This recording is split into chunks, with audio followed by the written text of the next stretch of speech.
Namaskar and welcome, sir. Thank you. Namaste to all of you, and thank you so very much. You're all looking great. Thank you, sir. Thanks to you. Thanks to you, sir. We were waiting for you, of course, and a few others to join in. So if you permit, we'll wait for another 3 to 4 minutes. No problem at all. The members of our management are here already. The Chancellor, Dr. Ashok Gupta, is here.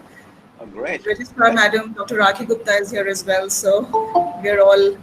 To each and every one of you, Sadar, Pranam, Namaste, Namaskaram, all of that. And delighted to be with you all. Likewise, sir. Absolutely. A pleasure. Like mine.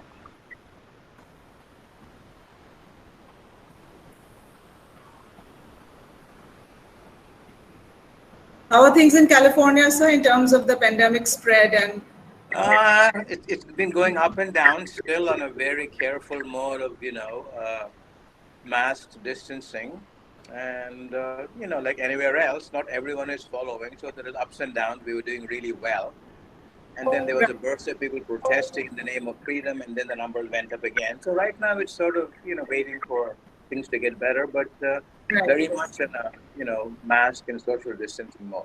Absolutely, absolutely. But it's kind of inconsistent. It's a big state. There are some places where people are doing it well. Other places people are flouting it intentionally. So I know, sir. I know. I think Europe is already taking it a bit lightly, and I just don't know whether.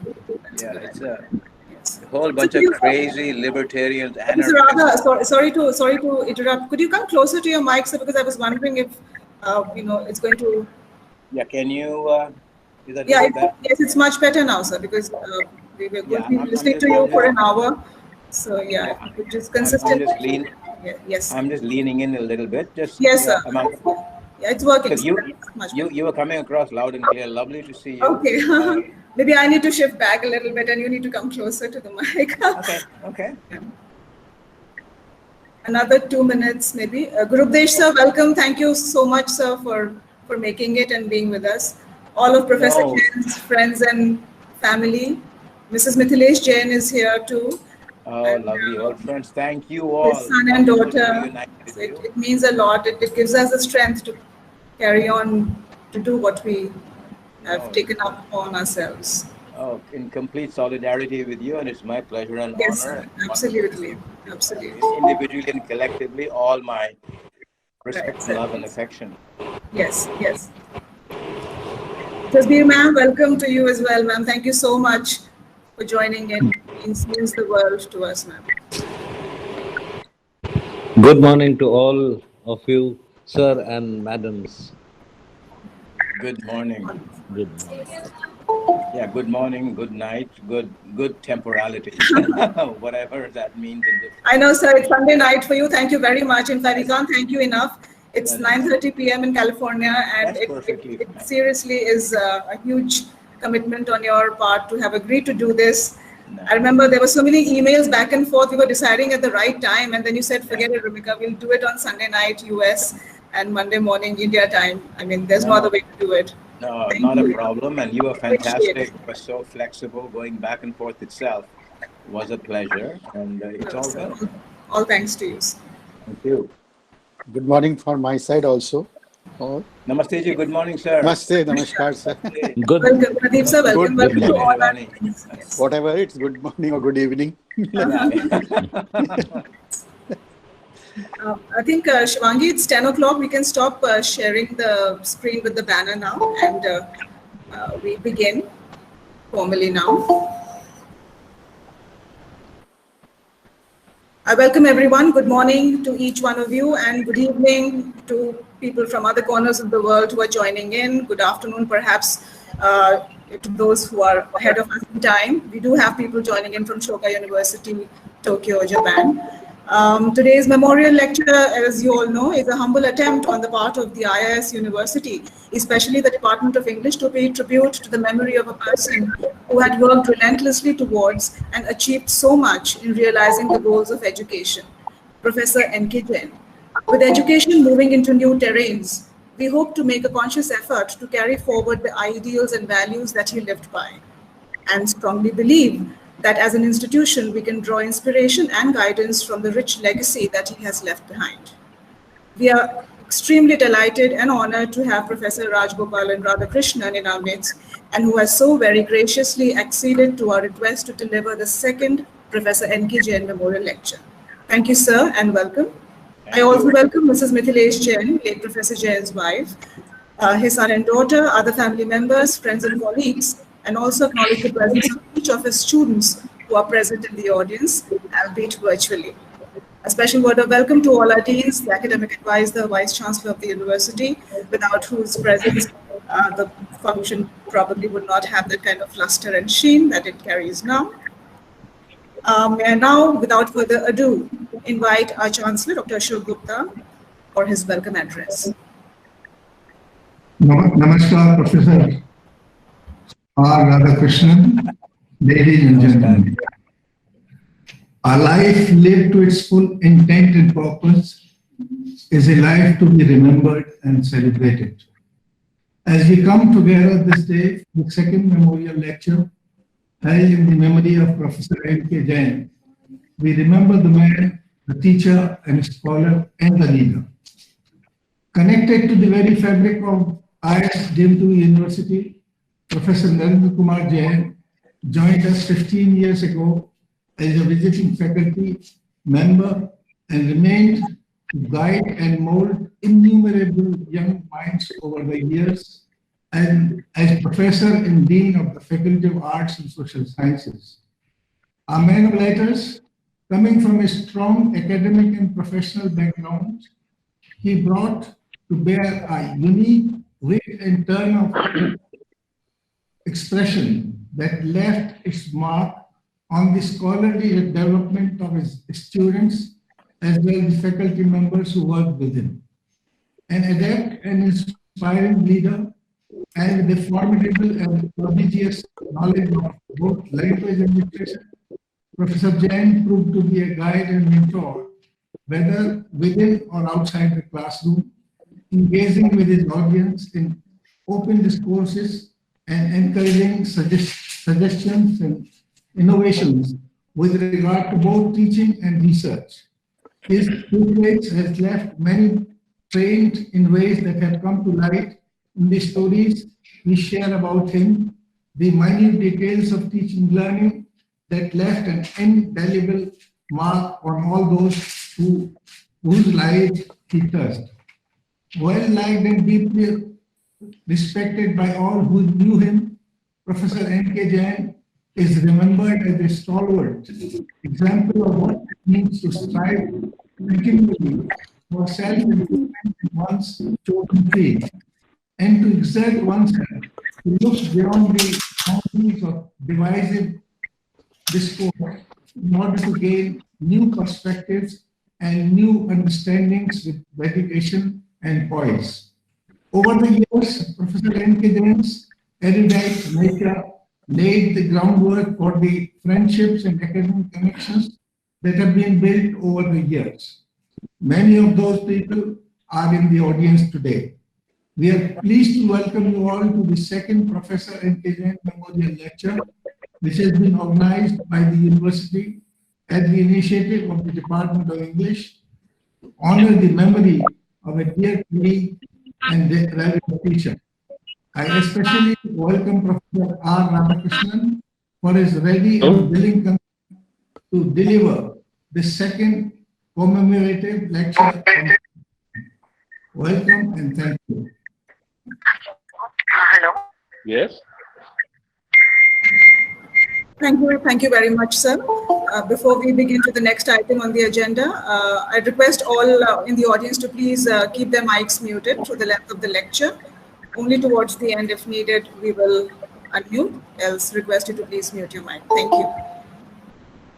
Thank you, Dr. Gupta, for a very fine introduction to the man, and of course, your words are welcome to each one of the members in the audience. I now take this opportunity to invite Dr. Rakhi Gupta, Registrar, to formally introduce the speaker for the day, Professor R. Radhakrishnan, before inviting him to deliver the lecture. Ma'am.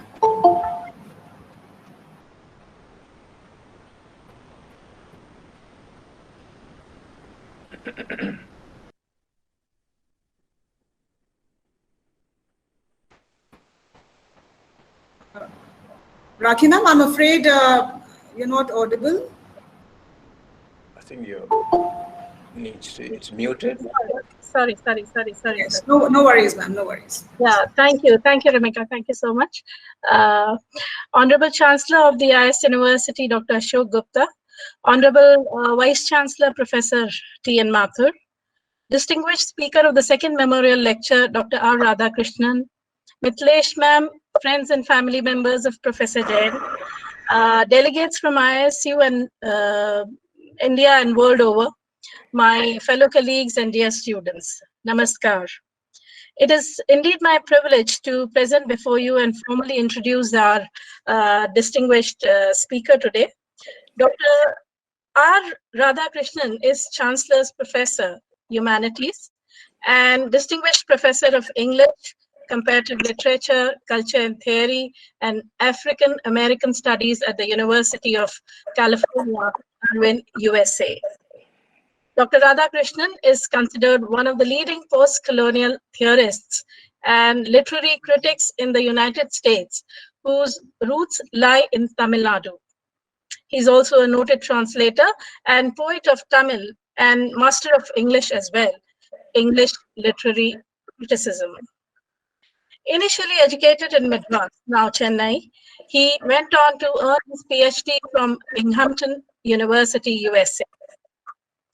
A prolific writer, Dr. Radhakrishnan has authored and edited several books, including Diasporic Mediations, Theory in an Uneven World, Between Identity and Location, The Cultural Politics of Theory, History, the Human and the World Between. Some others are Edward Said, A Dictionary, Theory as Variation, Transnational South Asians, The Makings of a Neo-Diaspora, and Theory after Derrida. Besides having written more than 100 critical essays, published in various journals and edited collections, he is a published poet, both in English and Tamil, and a translator of contemporary Tamil fiction into English as well. Dr. Radhakrishnan has been awarded numerous fellowships, including the Fulbright, and his current work focuses on world literature, the Anthropocene, and post-humanism. Among his several awards and honors is the most recent one, the Award for Outstanding and Distinguished Achievement in Scholarship from the South Asian Literary Association, USA, in January this year. It is indeed a great honor for me to invite Dr. R. Radhakrishnan to deliver the second Professor N.K. Jain Memorial Lecture. Dr. Radhakrishnan, I request you to kindly begin your lecture today. Thank you so much. Thank you. बहुत बहुत शुक्रिया, बड़ी मेहरबानी. Please don't be alarmed. No more bass or singing. Hopefully it will be Suswar Bhashan. I am so happy, honored, delighted, and moved to be with you all. Please consider that I'm shaking hands with you individually, so collectively and individually, all my love, respect, regard, and affection. This is indeed a huge honor for me. I thank you with all my heart and soul and being. And indeed, it was my pleasure and privilege in 2003 when I was on a Fulbright in Chennai. There was the conference at your wonderful home, institution, and department. The conference, organized by the Forum for Culture and Theory. I was keynoting there, and you were the host of the whole event. And I had the privilege of meeting with the illustrious, charismatic, Professor Jain. He was sweet, hospitable, gracious, and charismatic. We had dinner with him. We had great conversations.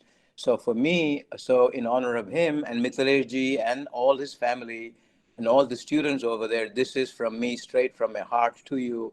I am touched and humbled and honored. And indeed, I had the privilege then to have spent some quality time with him. I carry that memory with great gratitude and like it were yesterday. So thank you for this. And it gives me particular, happiness also to know that the first talk was given by my dear friend and distinguished, Professor Sachi Mohanty. To be following in his footsteps, gives me, makes me, in general, I am nervous. I hope I do, I justify your trust and say something, useful to you. So I want to thank the university, the dean, the department, Dr. Ashok Gupta, Dr. Rakhi Gupta, and in particular, Rimika ji, Professor Singhvi, for initiating the conversation and being so flexible. And here we are. And so I will start. And I know I'll go on for about, I haven't timed it rigorously, but maybe 45 minutes. But any one of you, should I get to bore you, feel free to be openly symptomatic, cough, yawn, and let me know, and I'll be happy to stop. I certainly want some time, 15, 20 minutes for Q&A, for discussion, comments, to tell me where I'm wrong, whatever you think. So with that, I'll start. Yeah, the talk is about the human in the humanities. And at any point, if you can't hear me or see me, or if I'm talking too fast, just no. So I want to begin with a kind of a split screen scenario. Professor Radha, I'm so Yeah. sorry for the brutal interruption. I will have to request you to come closer to the mic. Okay. We're also recording it for purposes of greater clarity. Thank you very much. No, Extremely it wasn't brutal at all. It was very sophisticated. No, I'm sorry about that. Am I okay now? Do I need to repeat, or am I? Yeah, let me know. Okay, I'll maintain this distance the best I can. Okay. Yes, sir, this is Yeah. good. Thank you. Is that good? ठीक है ना? ठीक है. So a split screen. One screen may say maybe the humanities are in a state of being challenged, crisis, both from within and from without. Fair enough. And then the other screen says, in spite of all of that, the humanities do have something very unique to contribute to pedagogy, to being human, to coexisting, to being and thinking. So let me begin with that. Clearly, people might say, given the proliferation of so many specialist studies, genomics, cybernetics, artificial intelligence, epigenesis, animal studies, and on and on and on and on, is it really the case that the humanities have, if not been superannuated, have we been rendered secondary, relative? I don't think so.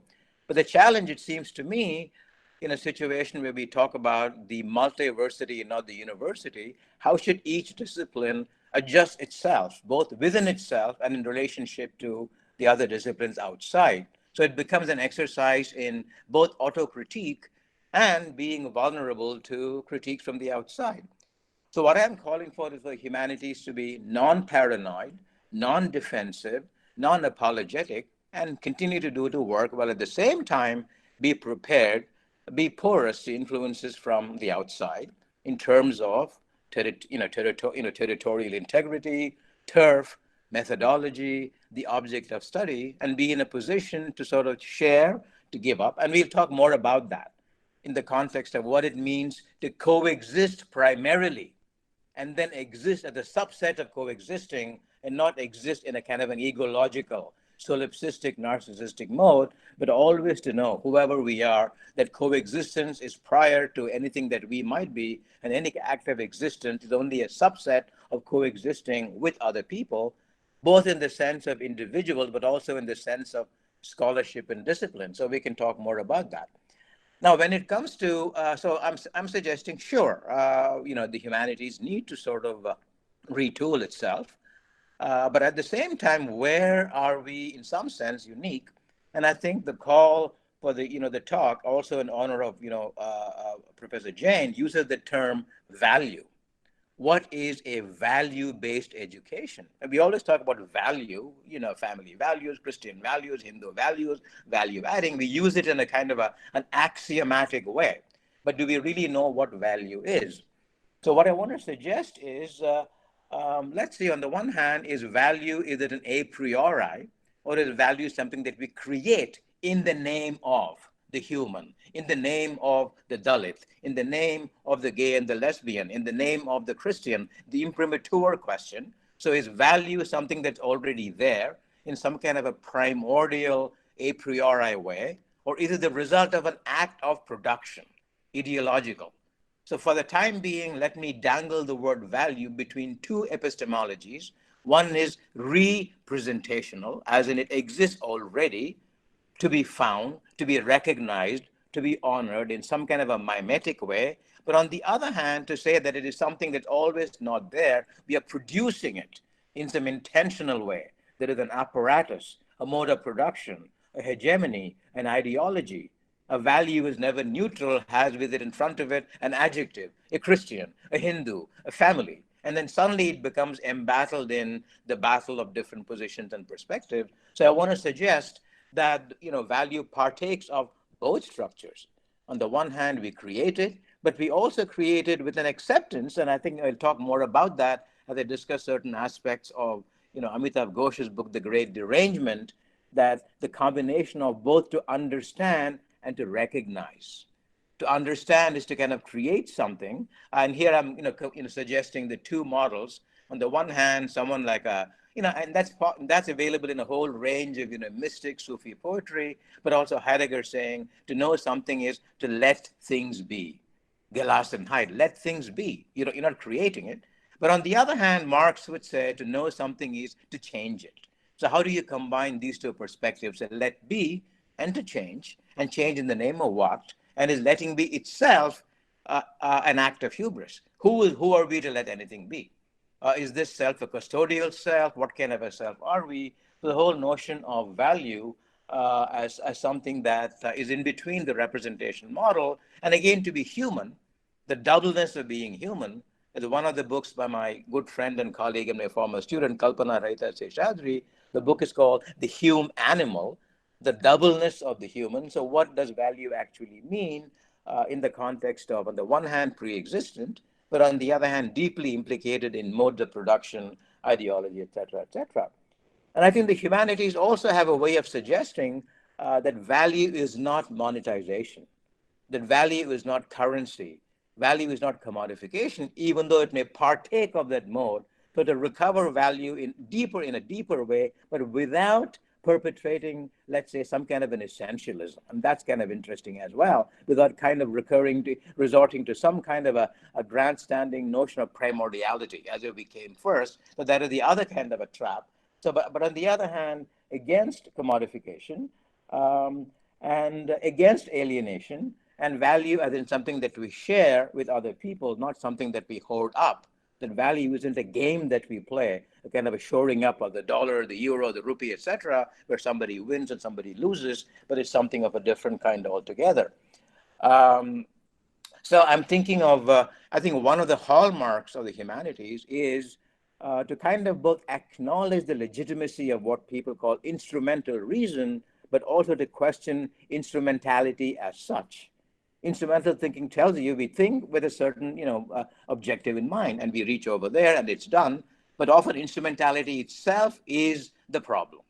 And that's where it seems to me, it's something like, we use in, the English medium, the Hindi medium, we do literature as a means to an end. And there's nothing wrong in saying, it cannot be completely open-ended. An instrument gets you someplace else. But after a point, the instrument gets you. You become the instrument. And the instrument, when we talk about things like essential, strategic essentialism, strategic one thing or another. So what is a strategy?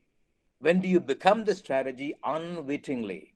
And you're not able to think beyond the confines of or the regimen of the instrument itself, whatever the instrument might be. And I'm thinking of this incredible moment in one of my favorite writers, Dostoevsky's Notes from Underground Man, where he actually says, 2 + 2 does not mean 4 to me. You may say it is 4, and if you remember, Dostoevsky is critiquing, railing against, the Crystal Palace, the exhibition in London, Peter the Great, instrumentality, making people fit into specific holes, social engineering, the loss of individuality. So he's saying, so my point here is the humanities kind of raising the flag of subjectivity in revolt to any kind of totalization. Maybe 2 + 2 is 4 in a mathematical way, but my truth does not quite acknowledge that. It doesn't mean 2 + 2 is not 4, but there is another kind of a truth which is also in play. And I'm thinking in the Western tradition of someone like a Nietzsche, someone like a Kierkegaard. We can talk about things like trembling, fear, bhai, boredom, angst, all of those things which are considered to be the soft stuff, which the other kinds of sciences condemn to a nothingness, literally nothing. But we say, the nothing is there. The nothing is real. We need to talk about it. And this nothing is not something that has been made in nothing of. So that aspect of honoring subjectivity, so the human and the humanities, we never say the human physics or the human whatever, they're just highlighting the term human is a way of saying we are not naturalizing it. We are not rendering it invisible. We're implicating it in a double modality. On the one hand, the search for objective truth and methodology, all of that. But in the know thyself, the self itself is deeply subjective, and there's constant tension between the need for objective truth, but problematizing it with the murkiness, with the tenebrous nature of the subjective, intruding all the while, making what is supposedly purely objective seem in some sense irrelevant. Okay? And I'm also thinking of it in terms of, the whole notion of, pursuing something. If you want to use Kant as one among several examples, the idea of pursuing something, purposiveness without purpose. The idea of bracketing, what you're doing it for, just for the sake of saying, never to make anything a means to an end, the ultimate ethical, let's say, imprimatur. And I think the Jainist philosophy does it brilliantly. It is a sin, it is unethical to make anything a means to an end. Everything is an end in itself. Now, how do you combine that seemingly otherworldly, utopian kind of a way of thinking with, the Laukic aspects of doing? And I think that's where it seems to me humanities become a kind of a troublemaker that resists, normalization. I'm doing okay, right? You can hear me, and my pace is okay? Thank you. If anything is wrong, please let me know. And I'm thinking of several schools of thought, and I'm thinking, of course, of someone, like phenomenology, like Husserl, the moment where you really say, my God, let's go back to things themselves. The moment where you say, the map isn't working. And there's a joke. Please laugh. If you don't laugh, I'll feel so hurt. It's supposed to be a joke, a kind of an erudite epistemological joke. The joke goes something like this. A group of archaeologists, anthropologists, they're exploring new territory, terra incognita, and they keep looking and looking, and they've been there for a week and a half, 2 weeks, and they're completely lost. They don't know where the heck they are. Ekdam ghunge. Then the leader said, this is horrendous. Let's get together. Let's sort of put all the compass together, make all of these calculations, and let's see, where are we? And after much deliberation and calculation, aha, eureka. Up to samajh gaye, where are we? He calls the whole group and says, points to a hill over there and says, you see that hill over there? We are on top of that hill. Matlab, the map has failed. The map tells you you're over there, but you're not over there. So this anxiety with the map itself, and we know cartography has always been, instrumentalized by the colonizer.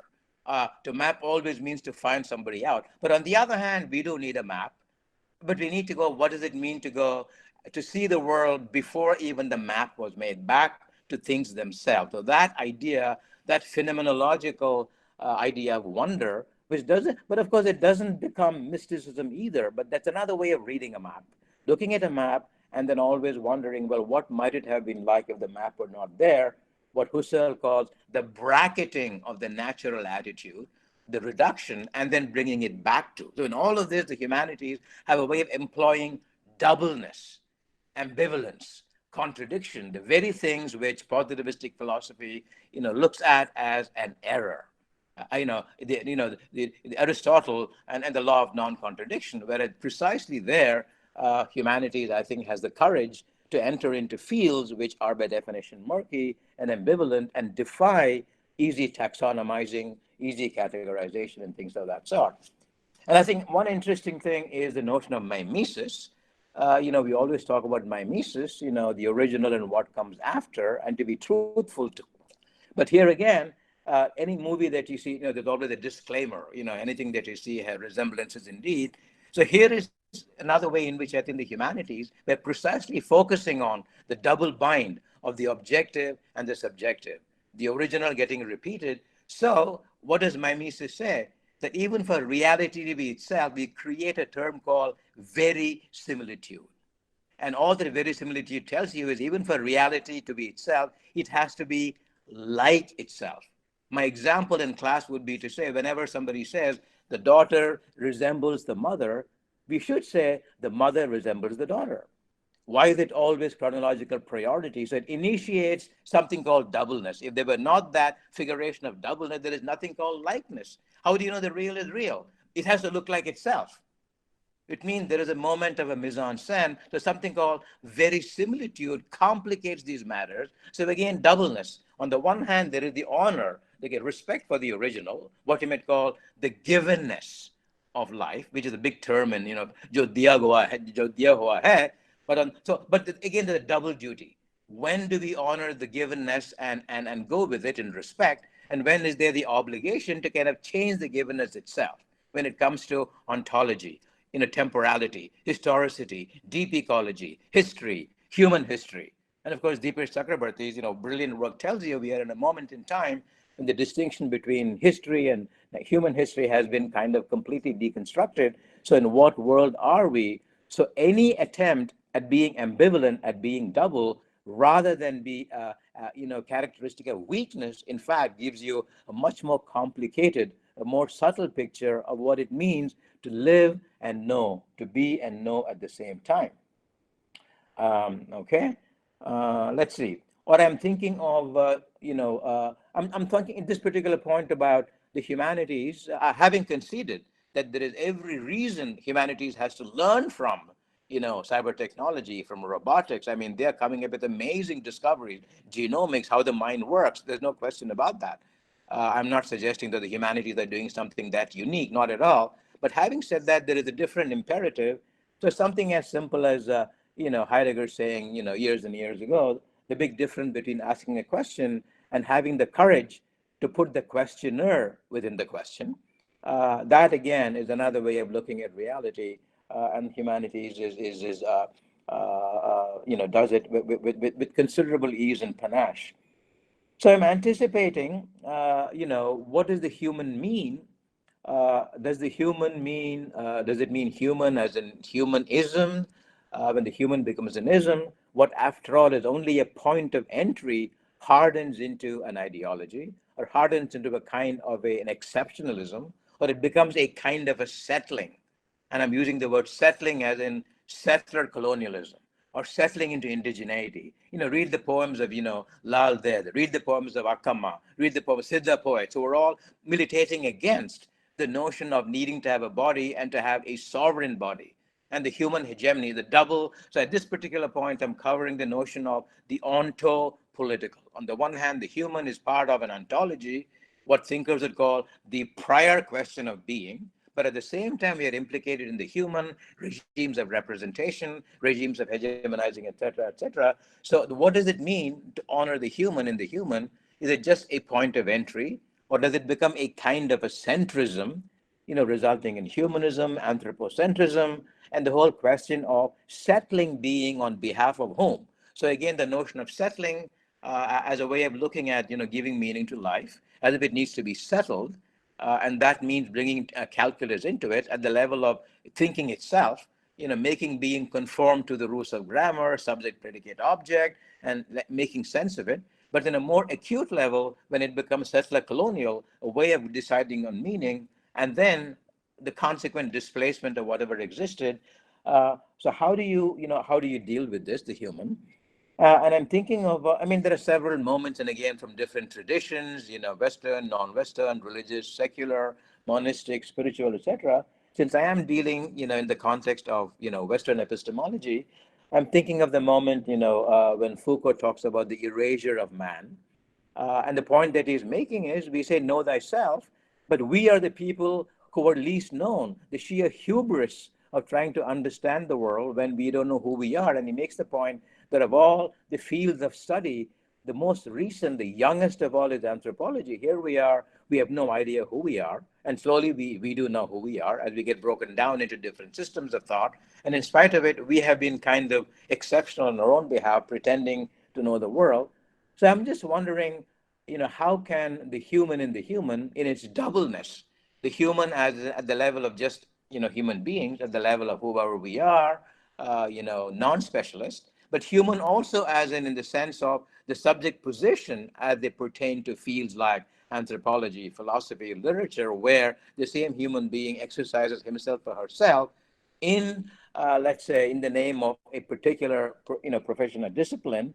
And there is an essay, Foucault in his essay, Nietzsche in Genealogy and history, he's reading Nietzsche in a certain way. It's almost like a jugalbandi is happening, between Nietzsche and Foucault. He's really having, they're like talking to each other. And he's saying the question that has been posed by Nietzsche, which has not been answered, how do you dissolve the knowing subject in the processes of knowing?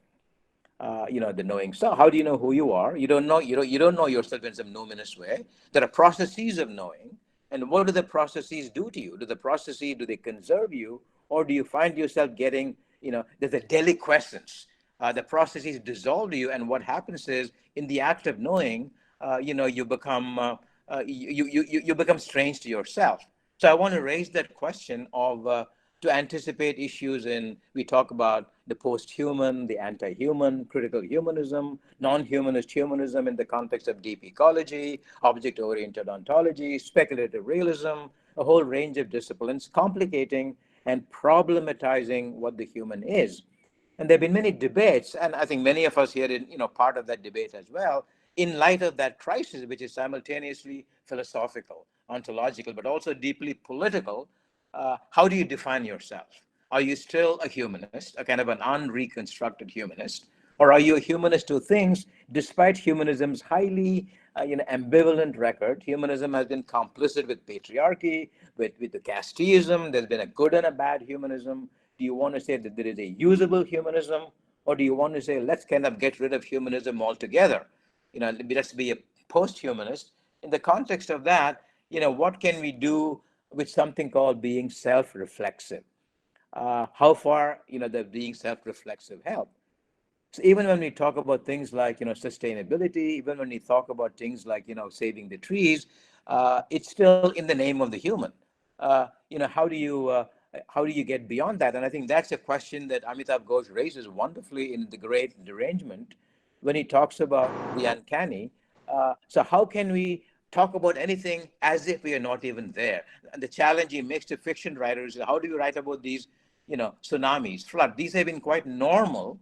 A good example is Murasaki Street, where I live. When I moved in here, they were constructing this, street, a house at a time. Things were being built. And as I would drive in, anytime I drove in, there'd be multitudes of rabbits getting displaced and unhomed. So you could literally tell my house is coming to be exactly where rabbits used to be, and they are getting unhomed. And California, by definition, maybe I don't think it even was a place meant for human habitation. Every now and then, nature kind of gives a little jolt. A tsunami here, earthquake here, forest fire, slide, and you think, what the heck are we doing? So the question is, how do we employ the human in the humanities with an awareness that we are, to use a phrase from Sartre in the novel Nausea, he calls it, we are ditho, we are in the way. We are in the way. We need to get out of the way. And here is something I want to suggest in the context of where we are, climate change, the Anthropocene, the COVID virus, and the question of Dalits in India, correspondingly Black Lives Matter in the United States, where every day another black body gets bumped off just because the body is black. So the crisis is both at the level of the human and the political, but also at the level of the human and the beyond. So how then do we, the challenge that Amitav Ghosh is flinging to fiction writers is, how do we write a story like that? Is it even a narrative? Can they be a subject? Can they be an agent of action? Can they be a teleology? Can they be a denouement? Are we writing as witnesses? In what capacity are we writing? So the whole notion of employing what the human means, on the one hand, under erasure, but on the other hand, something has to be done. And again, you can tell me during Q&A, where my readings are either naive or wrong, because this is something I'm sure many of you are working on. And it seems to me, and I'm thinking of that famous line from, I think, from Gerontia and T.S. Eliot, after such knowledge, what forgiveness? Hanji, bataiye. Yeah. So this distance from the mic is perfect. I think if you could just maybe lean over and speak that much. Okay, I will lean over. This is the most clear that I've heard you so far. So I guess I'll have to. How about the last few sentences? Were they? Do I need to repeat myself? Or, not really, sir. But I think I saw a few of the members in the audience training to listen to. Yeah. Okay. Is that? Yeah. Please let me know. Is that a little better? Much better, sir. Much better. So I was thinking of let's see. And I think, let me go on to, the paradox I was saying in the Anthropocene. So, there was a time, on the one hand, we think of ourselves as being infinitesimal, absolutely nobody in the scheme of things. And then the horrible realization, in spite of that, what have we done? So are we in a position of, who are we in the scheme of things? But on the other hand, because of what we have done, the Anthropocene, oh my God, nature itself, which we thought was sublime. There was another history over there, the longue durée, the history of nature, and we could always use that as a backdrop. And suddenly we thought the sublime, the fear of the sublime, losing yourself in infinity and going back to nature, the sublime, all the amazing stuff, the epiphany. In terms of that, we really are absolutely nobodies. We are infinitesimally small. But at the same time, what have we done in spite of, having been small? We've somehow had, the ability to change nature itself. So it gives you, in terms of grammar, which by the way is something that I love. I mean, Vyakaran absolutely love, especially active voice, passive voice, kartakara, karamkara, kridan, tadit. Oh my God, all that good stuff. In what voice should we speak? Is it what is to be done? Is it active? Is it passive? Or is something in between? The real question is, if you want to do something about it, the great question, what is to be done? The Lenin question. The question is, what is to be done by whom? And for what? Is it for sustainability? Is it so that we may continue for our grandfather, granddaughters and but that becomes a deeply sustainable definition of sustainability from the point of view of human survivability. But then if it were not there, then how do you absent yourself and still do with zimmedari, something is being done, but without claiming with hubris any kind of agency, what I would call the crisis of agency, the crisis of the imprimatur. Something is to be done, absolutely sure, but done in the name of what or whom.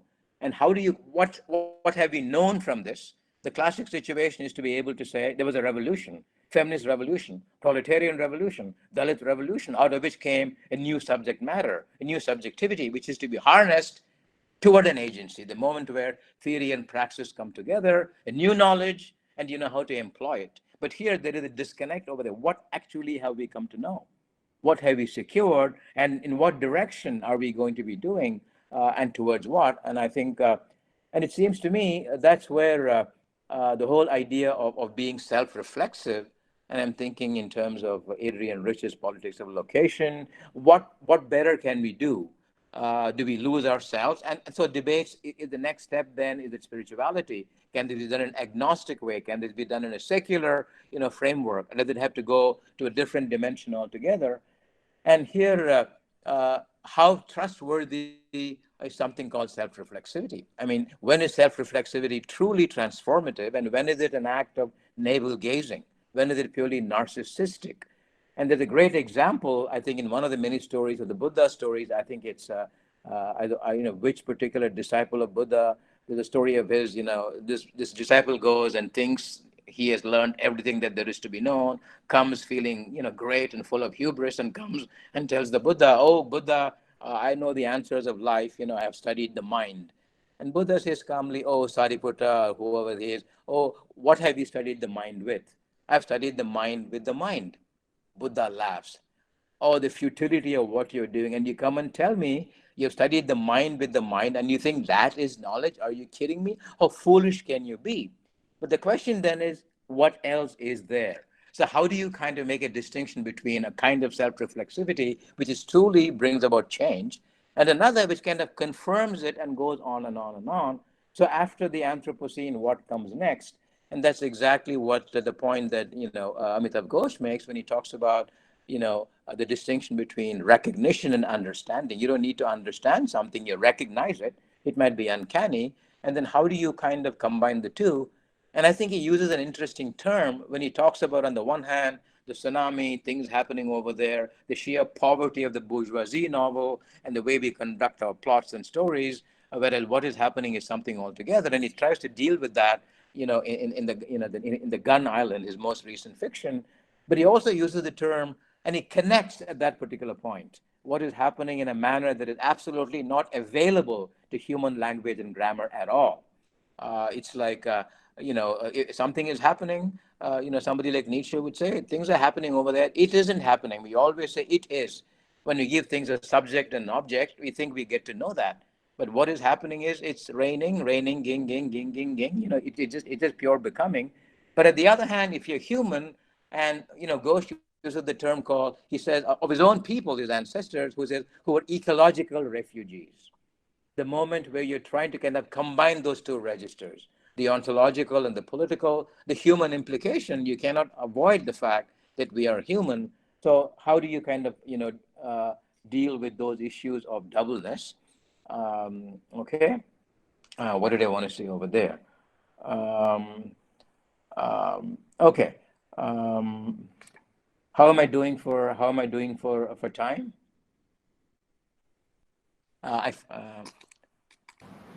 So I think we're doing pretty fine, sir, because probably maybe another 15, 20 minutes. Yeah, okay, that's great. Okay. Or even half an hour. So I mean, really, we're doing Yeah, good. yeah, let me know. So I just wanted to make sure I'm looking at my notes to see Sure. how far okay.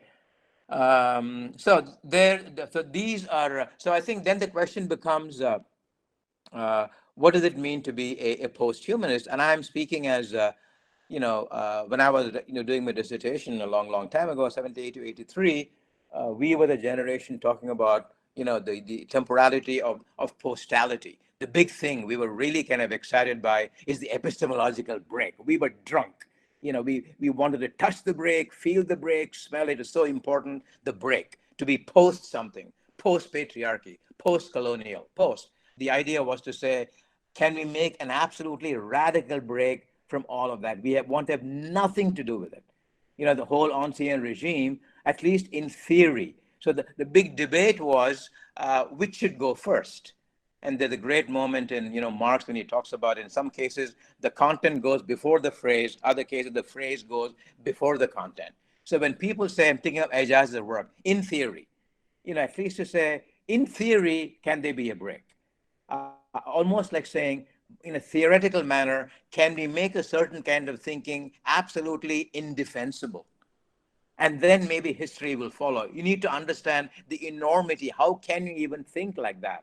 And there, the anxiety I had to do it because in history, things happen slowly. And you want to happen faster. And you also want to make sure that the change is, we use the word crisis. What should come after a crisis is not going back to the way things were. But you need a change which is absolutely systemic. You want a change which is paradigmatic, as when we say racism is structural, misogyny is structural. These things are structural. So part of the need for the post was this fear that after some point, the theory that history is usable, takes you back into the same sorts of practices, and the post gives you a sense of a break. And so many people in our own time and place, what does it mean to say we are the post-human, or we are critical humanists, or we are anti-humanist, or someone like a Said would say, I'm a non-humanist, because all that we have is the human. There is nowhere else to go. And again, in the context of the human breaks down into issues. We have human and the beyond, human and nature, and human among ourselves. And I think for someone like a Said, who was a great friend and a mentor of mine, I still miss him. For him, the scandal of the Palestinians not having a nation. So how can he, someone like a Said, theoretically absolutely had no use for nationalism at all, but the most thoroughgoing critic of nationalism, like Tagore was in a different way, and yet in practice, how could you kind of maintain in a coherent way some kind of let's say, a connection between your theoretical critique of nationalism as such, but on the ground, you couldn't quite do that, which is why he would say in one of his many posthumously published books, he says, I see there is no need to make a tooth court break with humanism as such, but humanism can be used in its own name. Maybe you could come back to that when you say you don't have to change the imprimatur. You don't have to make the University of Jaipur something else. You don't have to make the English department something else. In being who you are, in exercising that location in a certain manner, something is possible. Maybe you don't jump into the beyond, but that is something. So if you're in the humanities, what kinds of self-reflexivity is possible? And by what criteria can we judge which protocols of autocritique are truly daring, and which are more conservative, but only seemingly, they seem they are mere gimmicks. Something to think about. Let's see. Now, okay, a couple of examples. It seems to me, most of my work, like many others, is at the level of the ontopolitical, which is the way of saying the human being. The doubleness is inescapable. So on the one hand, the climate change is resulted in a kind of a situation where each discipline has to learn some humility. It's almost like the famous story attributed to Rumi and to many other people. I don't know where it belongs. The story of an elephant in the room and people, who are visually challenged, each trying to touch it. One of them touches the tusk, the other one touches the trunk, and each one of them has a different description. So as you read people writing about the Anthropocene, you find somebody saying, I'm writing about this as a historian. I'm writing about it as a paleontologist. I'm writing about it as a policy person. So this question of the need to kind of foreground, so something is happening out there. So in that sense, it seems to be ineffable. And again, the word ineffable, depending on which vocabulary you're placing it in, the ineffable means something to a mystic, but means something else to someone who's a mathematician. So again, the crisis, it seems to me, given the Anthropocene, you are kind of compelled to foreground. I'm speaking in my capacity as, which is a way of saying I have to have a point of view on that, but this point of view is kind of limited. And so the need, of course, for disciplines to constantly think foregrounding, what their methodology is, but at the same time recognizing that what is being talked about is in some fundamental way escaping the jurisdiction of what you know. And consequently, the need for each discipline, not just to keep repeating what I talk about in my discipline, but also to kind of make sure that you talk about the very thing that your discipline says you should not be talking about, rather than making you feel a sovereign home. It's like saying, hey, I do physics, that's what I do. No, that ain't good enough. I mean, maybe that's what you do, but the ways in which the contemporary scene, so that is, one kind of a situation. The other kind of situation is the human itself. So one is the human in a philosophical vein, condemned to a certain kind of a humanism, a certain kind of anthropocentrism, and what do you do with that? The second question in terms of, and I've been thinking in particular, if you compare Dalits in India and Blacks in the United States, if you're human, the Afro-pessimists and two of my dear friends and colleagues in my department here, Frank Wilderson and Jared Sexton, are two of the most fiery representatives of Afro-pessimism. And from their point of view, so I'm now talking about, hopefully I'm not going all over the place. I'm talking about under what conditions can we defend the human? Okay, and under what conditions does the defense itself become indefensible? Okay, so when do you say ye theek nahi hai? It's like saying, yeah, I'm using the word again and again and again. It's because it's a habit. Maybe you're using it because you're a philosopher, and that's your habit. In philosophy, we are condemned to talk about particulars and universals. So Deepesh Chakrabarty says movingly in one of his essays, maybe the time has come to go beyond ontology. But it's so hard because we lived with the term ontology. It's as if the word were gone, we can't talk anymore. But maybe the time has come when the word itself has been superannuated. So if you were to say, I'm a post-humanist, or if you want to say, I want to have nothing to do with humanism because humanism in its entirety is culpable, and the best comes from the Afro-pessimists. And their example is quite simple. They're saying we were never there in the first at all. So they're saying you can compare different kinds of suffering, women, Dalits, gays, lesbians, Native Indians, and their claim is we as an African American, we were not even human to begin with. Our beginning was in the Middle Passage. We were less than human. We were chattel property. We were 3/5 of a human being. So when a philosopher says all human beings, their issue is we were not even there in the all to begin with. So your philosophical syllogism of all beings are blah, blah, blah, blah, blah, does not even apply to me. So their thesis would be, so they're saying there is natal alienation. And I'm here thinking of the debate between Gandhi and Ambedkar. So why did Ambedkar move from Hinduism to Buddhism? The question then becomes, it's a problem, it's a political problem, but the political problem is in a larger context, the ontological problem. It's like saying, if this is a problem, in which historiography should I be resolving it? Should that be in the historiography of the nation state, or the reformed Hinduism, or Buddhism, or spirituality, or agnosticism? So the whole idea of locating the problem and then deciding where the problem will receive its best justice. So the question that Afro-pessimism poses, and they're saying, you talk about the human, hey, I'm not even there. They're saying I'm not even there because by definition, we were natally alienated, and they have a point. Even though things have changed at the level of, civil rights, Malcolm X, Martin Luther King, the new Jim Crow, the old Jim Crow, even now, when a body dies, it is a black body. And why does the black body die? Because it is black. So they would say that slavery has still not ended.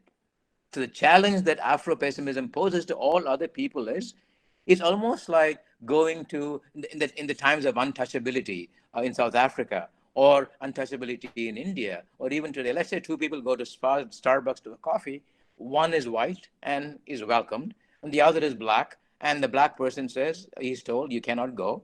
Should the white person go into that shop at all? And Afro-pessimism says, if you call yourself a humanist, and you also kind of concede the fact that humanism and the anti-blackness are mutually constitutive, then how can you want the human for yourself? So that is the big challenge. So people are struggling. How do we talk about Afro-pessimism? I'm not an African, but Afro-pessimism says that is the ultimate challenge. So if you're looking for which challenges are great, and that's as simple as that. If you concede the fact that anti-blackness and humanism are mutually constitutive and the two are born together, so any attempt at, and this same debate happened between Heidegger and Sartre. Sartre writes, is existentialism a humanism? And Heidegger, of course, given his horrible record with Nazism, doesn't apologize for that. So that part of it, no one is excusing it. But on the other hand, he says, tells Sartre, no, the human is not human. The human is Dasein. And he's absolutely insistent that the project of recuperating humanism in the name of humanism itself is the stupidest thing one can do. And that's why the displacing of the human into Dasein. And again, we have whole tradition in Indian poetry of mysticism where the human is considered as nothing that great really after all. But of course, in the case of Heidegger, it becomes Dasein, the being there, but the displacement, that ecstasis, but there the privileging of language comes in Heidegger. Who can do this? The human being with a language. So I will leave it at that in a kind of an open-ended way. If anyone were to say, what about the human and the humanities? Is this a rearguard action? Or is this a kind of a mixed action of, look, we understand that the problems are, the symptoms are systemic, but at any moment in time, we can only have policy. And this came up, for example, in the big debate 4 years ago between Black Lives Matter and Hillary Clinton, where Hillary Clinton says, yeah, I'm going to change policy. And Black Lives Matter said, no, dear sister, it ain't good enough. We want a change of heart. A policy doesn't go deep enough. So if you're thinking at that level of the paradigmatic and the systemic, but then on the other hand, Marx will tell you that any change, it's always heteronymous. Whatever we want to change things with, the tool with which the revolution has to happen, it's never born ex nihilo, unless it happens in a mythic Purana story, where out of the fire comes, a woman, or the fire comes a young man, or the fire comes a sword, which is equal to the task, and that fire belongs to no time at all. It is the hole in the flag in Zizek.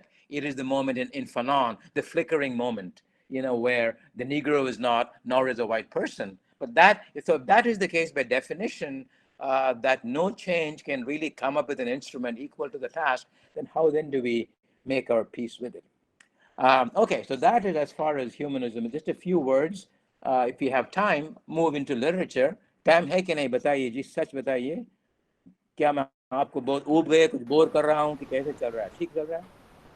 No, not at all, sir. It's going absolutely as per plan. I think you have about 10 odd minutes, so that we would love for you to have literature come in. I mean, it's going to make more sense. I will do 10 minutes, but please, I don't want to cut into the Q&A time. If you think I'm cutting... Not at all. So I've already asked the audience to type in their queries, questions, comments. Yeah. Because so I want maximum time for interaction. So please, absolutely. That's important. Sure. I'll begin with a story. When you're a young man in India and you're kind of middle class, Tam, Bram, and then, somebody, it's about the study of literature. And people would come home, I'm the Iklota Beta, they would say, I hear, you have a bright son. Oh, he must be doing IIT? No. Is he doing engineering? No. Physics, chemistry? No. By then, the voice is kind of plummeting down. It's a kind of a diminuendo. And my father said, oh, he loves poetry, writes poetry, philosophy. By then, they are in a state of abject commiseration. Are babre, what will you do? And literature has, that kind of a no value. Or people will say stuff like, yeah, we need literature for a well-rounded education. as if this well-rounded is a kind of a last-minute tadka, as if it's a kind of a last-minute cosmetic. We need it as well. Or even today, if you're in a party and you say, I'm a professor of English, somebody would say, oh my God, I should be careful of the grammar with my syntax. Okay? Or you go to class and then somebody would say, oh yeah, literature, everything goes. Everything is subjective. That's when you see me at my angriest. How dare you? That's when I say, not everything is subjective. We are the people who have the courage to study subjectivity. You run away from it.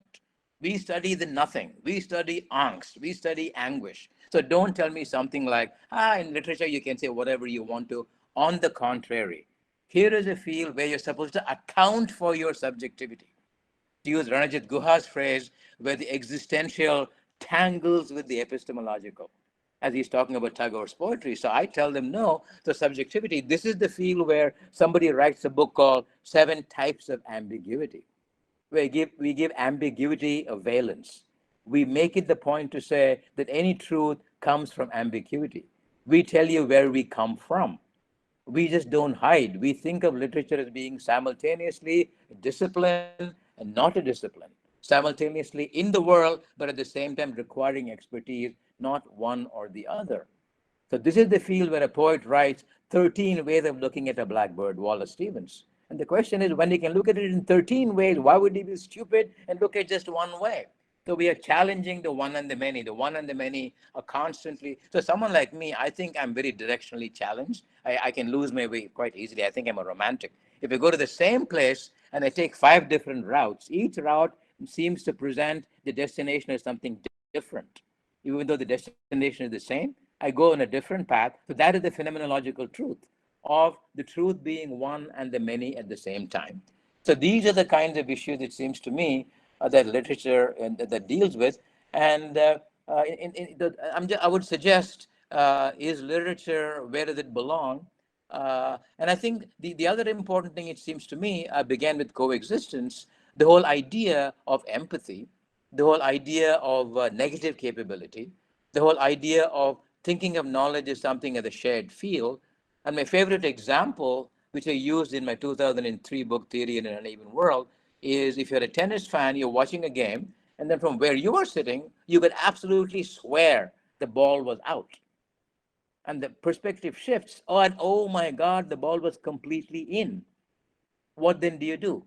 This is the question for phenomenology. The idea that, of course, if it's a game, you need a call. Somebody has to say, parallax mirror, the view from this particular point of view has to be the correct view. But literature tells you it is always an ongoing negotiation between the many and the one. So the point in that example is, even though I know from another point of view the ball was in, judging given where I am condemned to see it in a certain way. But precisely because of that, I also acknowledge the reality of other perspectives. So built into the perspectival phenomenology is an awareness, not that perspective all, as in the sense of my perspective is the only thing, I'll do whatever I like with it, but your perspective by definition is supposed to coexist. And coexistence is primary, and by definition, there can be no proper subject for coexisting. Coexistence is happening. You cannot say, I coexist. It's wrong. I coexist with. You coexist with. The Hindu coexists with. The black coexists with. Coexistence by definition deterritorializes any kind of egological predication of I. I happen to be there in the mix called coexisting. Coexistence ho raha hai, usme mere liye ek bhag hai. So that way of looking at what is perspectival, and that is something, it seems to me, literature does. And also, it gives you a sense of how does it position itself vis-a-vis life. I mean, for example, my dear departed of the great Tamil writer Jayakanthan, who's, he would say something like, if you're a writer, you're condemned to love the thief. You're condemned to love the very object. So the distinction between what is a critique and what is an embodiment. To critique, you just don't run away and grandstand from an Archimedean position. So literature immerses you in life, in the world, to appreciate, to think. In other words, you think of solidarity and critique in the same breath, rather than living happening on a certain plane, and then the critique coming from elsewhere. You absent yourself. It's not that. It's not like placing a jar in Tennessee. The poem by Wallace Stevens. And once you place the jar, you begin to dominate. So and I'll end with that in the context of terms like human. Where do they belong? Is the term sociological? Is it ontological? Is it commonsensical? Are we human in a kind of an everyday way? But that's not true, because humanism also means you could be a racist and call yourself a humanist. You could be a casteist and call yourself a humanist. It's simultaneously constructed and not constructed. So this is this way of kind of dealing with contradictions in a manner that makes the contradictions come alive, in a way that exacerbates the symptom. I would maybe end with saying it's a way of living and thinking where what matters is to do justice to the complexity of the symptom, rather than use some formulaic answer that doesn't live up to the delirium of the symptom, or a way of answering where the answer becomes important and not the question. To me, one of the most moving moments, I tear up, the great moment in Fanon, make of me a body that questions.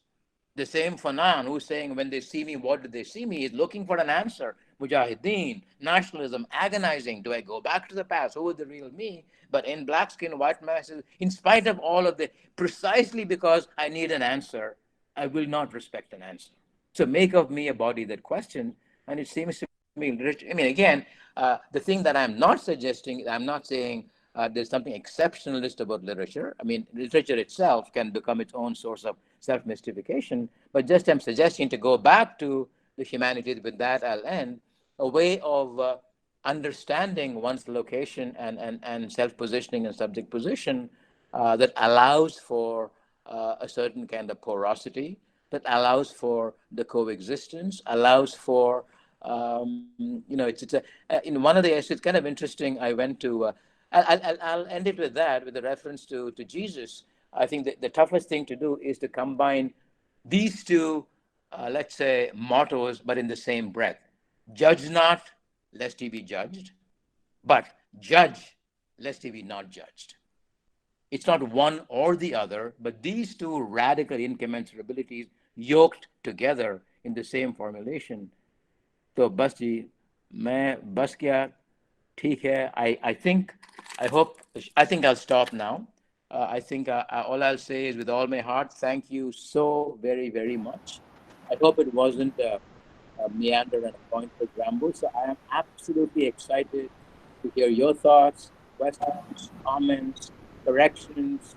Anything that I said was either incorrect, or you're absolutely looking forward to a lot of what. Thank you, sir. Indeed, a very, very lucid and an intellectually stimulating exposition. In fact, the way you've problematized the human in the humanities and the role of literary studies has hopefully shown us the way in understanding the systemic nature of the crisis and bringing about a fundamental change that you've been talking about, which is both subjective and objective. And I'm quoting you here now, both as a matter of being and of knowing. And I think it is indeed a fitting tribute to the person in whose memory we are all here. Fantastic, sir. Thank you very, very much. I think it's now time to go into the question and answer segment. And I do have a couple of very interesting questions. So if you allow me to take them up one by one, sir, I think it'll be more organized and less chaotic as well. You do the organizing, and I'll be putty in your hands. It's my pleasure and honor, both, sir. We have one from Kumkum Sharma.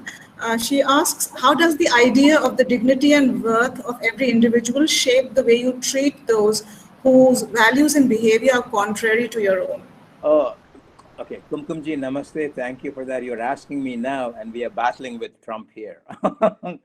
I mean, it's a very tough issue, and I think I would like to begin and tell me with the possibility that I think Gandhiji believed in, that how much, how do you make it when he says something like, I have never ever hated a single British or a British woman, is what you're doing to me. So how do you make the distinction between the individual as a human being and what the individual stands for? So for me, a question would be, can you be friends with someone who's in the KKK? Can you be friends with a Trumpite?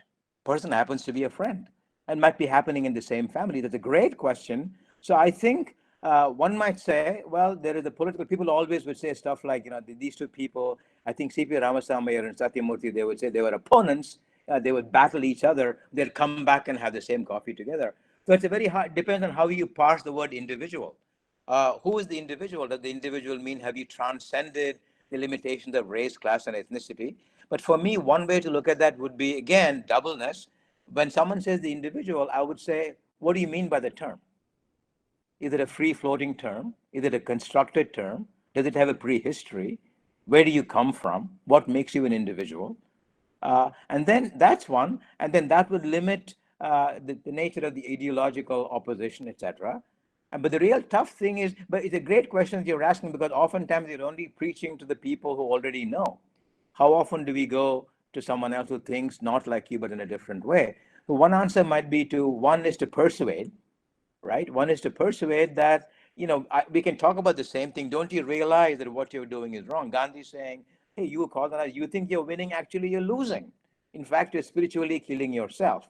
So that would be one way to go. That would be the tension between the ethical and the political.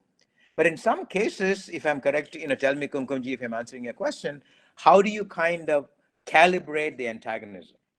So someone like a Fanon would say the opposition between the colonizer and the colonized, it is not even dialectical. He said it's a complete, like they're two different species.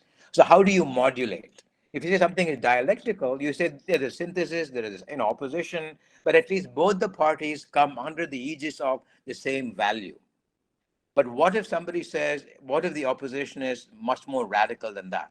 So my answer to that would be to retain the word individual, but not to sort of credit it with, crazy powers of, of being humanistic as if you can soar beyond. To think of the individual as, in some sense, having a certain bit of freedom, but also as a kind of an ideological construct. So if these two people can come together and say, hey, you say individual, I say individual, but can we talk about how we became individual? Rather than assuming that the individual is already a common ground, but all that it takes is a genealogizing. You say individual as in, okay, you're a woman from a certain class coming from a certain place, I'm something else. The individual breaks down. And I think then it becomes easier to kind of really make the conflict itself more intelligible. And at some point, I would like to hope, if it's intelligible to one, it must be intelligible to the other as well. So that would be to read it on multiple scales. There is the ontological, there is the ethical, and the human. But neither. But the individual should not be just the word human. It's like saying, oh, I'm a humanist. I have black friends. I have, people have said that for too long. It's not that. That's exactly where the word human and the individual have to be sort of looked at very carefully. If that is my short answer, I hope I have I hope I've sort of attended to your question. I'm sure you have, sir. Let's go over to Professor Gurupdesh Singh. He asks, I think it's more of a comment, really. Please. He says, the dichotomy between being human and becoming human is a continuum that will remain live forever. Its inevitability and unpredictability will keep bugging the human mind. Okay, there is a question. So do you think this dichotomy can be narrowed by humans by integrating the old humanism with the new awareness about the non-human world, which is equally powerful? Oh, thank you, Singhji Sahab. That's so profound. I think you have answered your question yourself. Thank you for that. I would agree with you. The one is to redefine the human. I think at some point, what do we do with categories? We have to say, we always say what Heidegger calls the ontico-ontological difference. You speak as. The moment you say as, you limit yourself. I speak as a woman. I speak as a gendered person. I speak as. But the question is to keep troubling the categories and the way in which the categories become completely non-porous, to open up the limits. And of course, I think I would say the idea of revisiting, old structures and kind of discovering things that were lost. I think that makes a great sense. But also to sort of, in the act of living, in the act of who do we think we are, who are we accountable to, and many things people are saying in epigenesis, maybe the things that are happening to us is not really that unique. The same things are happening to species and animals. But the real question then is how to combine an approach that makes it possible for you to be part of other movements, even as you are who you are, to find that balance. And I think that's where the claims one makes become important. The claims cannot be exceptionalist. The claims cannot be in the name of one's uniqueness. It becomes a kind of a sharing. And ultimately, I don't know where to go with that. I mean, in my heart of hearts, I think, do we get rid of the human? Do we become someone like a Ramana Maharshi? Do we resort to maunam, silence? But even if we say in Tamil, there's a beautiful word that says shivanenere, meaning stay like Shiva, be absolutely quiet. In other words, work against what is human in you, or at least those very qualities which have made you think of yourself in a human, in a kind of a way, and you put your collar up, get rid of those. So I think it's a whole range of, but for me, the ultimate thing is, what do you do with thinking itself? What do you do with the the way in which you keep creating categories, but again, this might mean depending on which tradition you're thinking it in, and maybe leave it at that. On one would be to say we think about this as human beings in general, but if you were a Buddhist, if you were a Jain, if you were a Shankara, if you were a Ramanuja, then it becomes a question of how does this question get posed within a certain tradition of thinking. So at that particular point, it becomes a little more hermeneutic, a little more scholarly, if you will. So that's the best, But I think your question itself was so beautifully phrased that I think towards the end of it, you had suggested a very profitable and a very productive response. Thank you, sir. Thank you, Professor Adha. There's one from Shipra Hada. She asks, how far has intersectional feminism reached the idea of what we want or wanted humanism to be in the first place? Oh, thank you, Shipraji. What a fantastic question. Just last quarter, I taught a graduate seminar on intersectionalities and beyond, and this quarter I'm teaching a seminar on violence. It's a great question, and actually I would love to hear. Clearly, intersectionality has been deeply problematic. Is intersectionality, by definition, is it unequal intersectionality or asymmetrical, intersectionality? Is intersectionality, by definition, is it captive to the politics of representation, or is it post-representational? And interesting question is, at least, I mean, this might vary depending on whether you were in India, Germany, or the United States. At least in the United States, Kimberly Crenshaw, who wrote all those wonderful articles on intersectionality, she had in mind the African-American woman. So the question then to ask is there, if you are within the intersectional, what does the intersectional mean to you? To begin with, Kimberly Crenshaw's essays as a lawyer were intended to spotlight the suffering of the African-American woman and how intersectionality is a very specific bearing to that particular constituency. Now, when others borrow it, what happens? Is there a dilution of, or is there, it's like somebody saying, hey, I also know suffering, but you're not Trayvon Martin, but you don't know it quite the same way. So that's where it seems to me contemporary discourse are revisiting intersectionality to talk about, I'm using this wonderful phrase by Angela Davis, who talks about we are not playing the Olympics of the oppressed. We are all oppressed in different ways.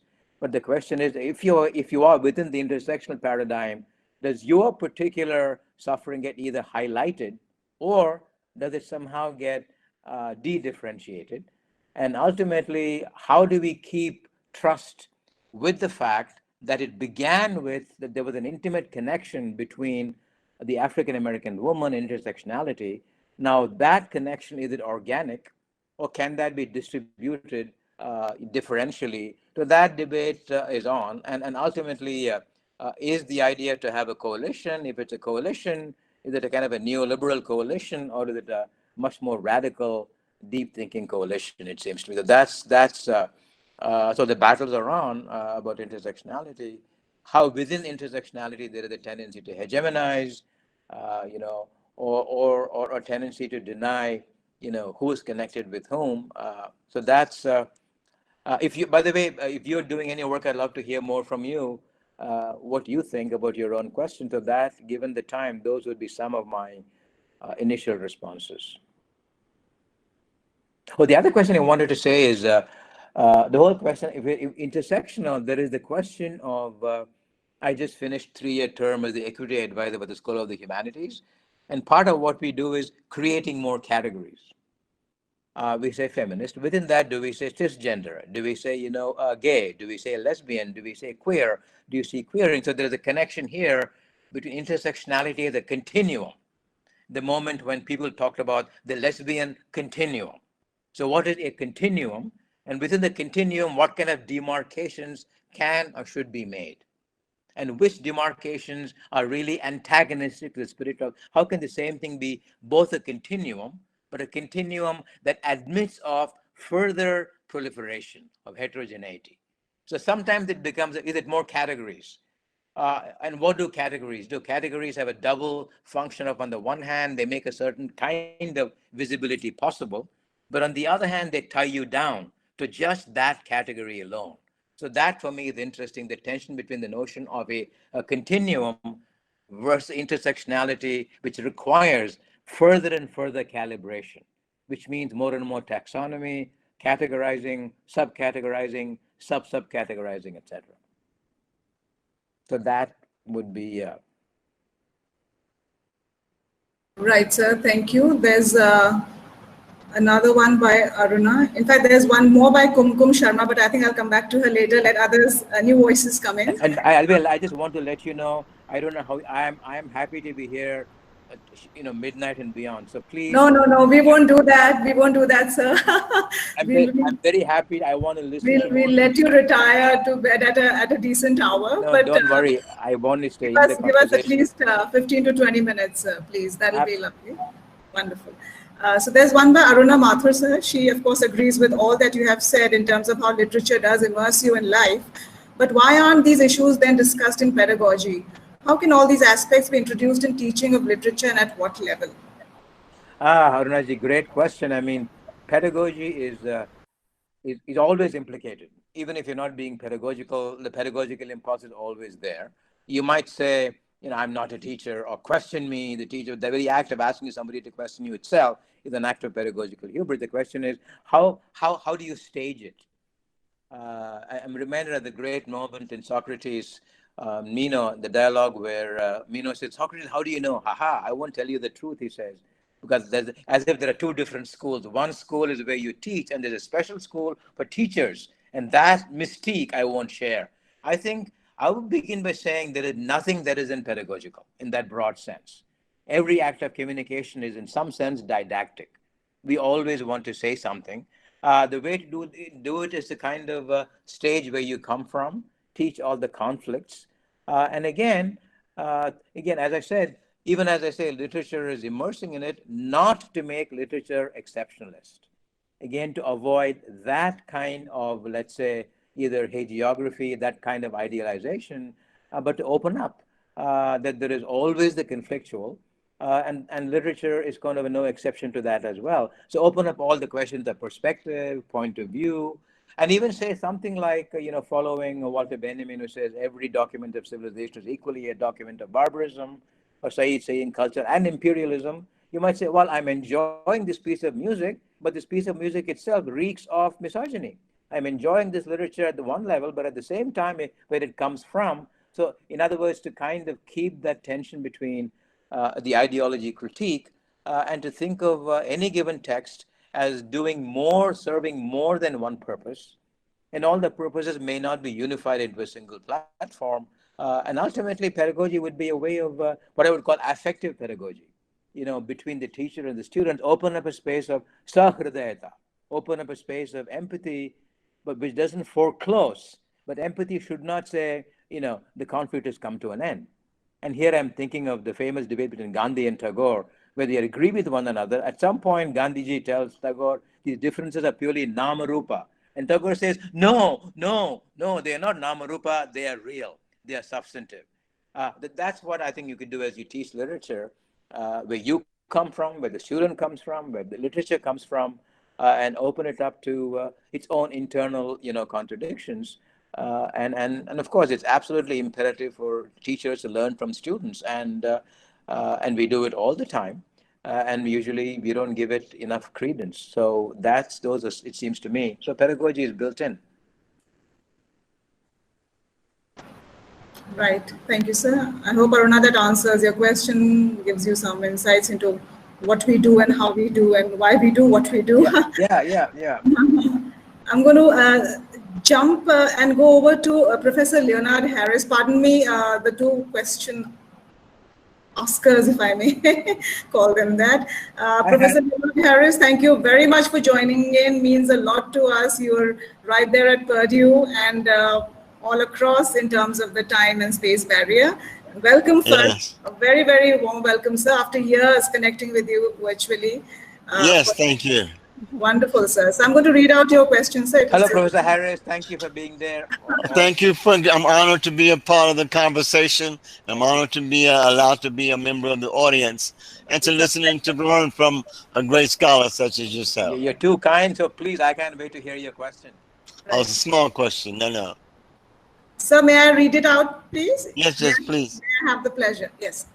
Of course, sir feels honored to be a part of the audience. Thank you very much, sir. He asks, if we are trapped in the horrible history of the term humanism, can you suggest ways to include those that have been excluded, natally alienated populations from India, Africa, America, China? Oh my God. I mean, it's a deep question. And this is where, I'll answer it through the whole question of, being included. I mean, what do we make of that? I know exactly what you mean, but with inclusion comes the notion of a latecomer who is being included. You're already not there. And if you want to speak of it in the context of constitutionalism, you would say, we always say what the original intentions were. So I'm just sort of saying it's absolutely, there seems to be no better word than inclusion. The question is, in being included, am I changing the game itself? Or is inclusion a way of adjusting the pre-existing text? And that would, again, depend on the extent to which, as you rightly said, which groups have felt alienation at what level? Is it natal? Is it fundamental? Is it genetic? There have been huge discussions of the notion of inclusion itself, often becoming, an act of benign tolerance. You're being included. Included, matlab someone's generosity. Now, one way to look at that is, why not look at it from the point of view of the person being included? If the inclusion is the status quo remains the same. So part of it depends how you want to play the game. At the level of the political, of course, it is important to have something called human rights. But at some point, you realize that at a deeper level, rights themselves are part of the problem. So then you up the ante. And then you say, yeah, that is a point of entry, but then whole freedom, the ways in which great thinkers, including Tagore and Fanon, would say, on the one hand, something called freedom comes into its own only in the field called politics. But there is another kind of freedom, which is freedom from the political itself. So if you can combine those two thoughts, so inclusion always marks you as a kind of a latecomer. But how do you avoid that? There is always the, what went on before, which is why constitutional law, when people are terrified about the next, appointment by, Amy here in the United States, people, originalists will say, okay, you're including by what yardstick?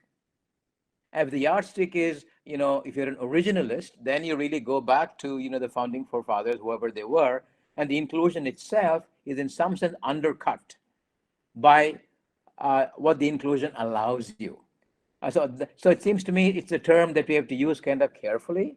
One knows what one means by the word inclusion, but the inclusion can happen in a manner that leaves the status quo, which is exactly the Afro-pessimist would say, that is not the kind of thing that we want, because inclusion automatically identifies as latecomers, which is why, in spite of, the 1870, the right to vote, after that, the lynching becomes worse, after that, Jim Crow comes back again, and despite, your right to vote, you still remain a second-class citizen. So it seems to me that's when there is a need to sort of introduce a second order or a meta change, and not just use the terms already there, but to kind of question, just as in the case of hospitality, of course, there is a host and a guest, but then how do you break down the distinction between host and guest and make the openness much less susceptible to the binary economy of the guest and the host? So I would say the back again, the word include is somewhere in that ontological continuum. Yes, inclusion in a certain sense, but inclusion so long as the very rhetoric that supports terms like inclusion also gets questioned at the same time. It's almost like, playing a certain game, but in the act of playing the game, you're changing the rules themselves.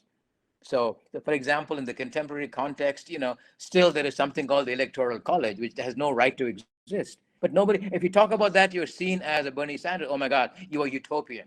These things are not that. But that's exactly what needs to do. These paradigmatic structures of counting, districting, gerrymandering, electoral college, certain amendments which were meant for 200 years ago, which have no meaning at all. But those structures are still the structures that operate democracy. So under those structures, inclusion itself is really not inclusion. So we need to kind of do a double take, use those. And that's where it seems to me, I have to share a joke with you though. Do you sort of junk the old term, or you use it under erasure? And this is where if you're somebody from Chennai, I don't know if it's true in Jaipur, even now if you're in Chennai, you'll have a house address that will say old number 42, new number 39. And both are there at the same time. Hey, which number is it? It's old 42, but which one is it? It's almost as if you are refusing either a neologism or an act of correction. It is kind of palimpsestic. You see both. Uske upar, it's like that.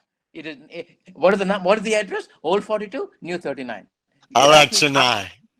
And that's kind of, so that's what it seems to me. So use the word include, but use it under erasure, fully aware that how inclusion itself can be a form of exclusion. So this is another way of saying the becoming continues, rather than the becoming being secure in the name of, right. With that, we've become India. With that, we've become America. Not true at all.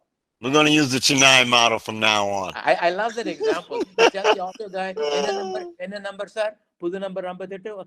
What is it? It's both. It's neither one. It's both, man. I mean, I'm not trying to be, that's the truth. It is all this. I knew that both together, like in a palimpsest.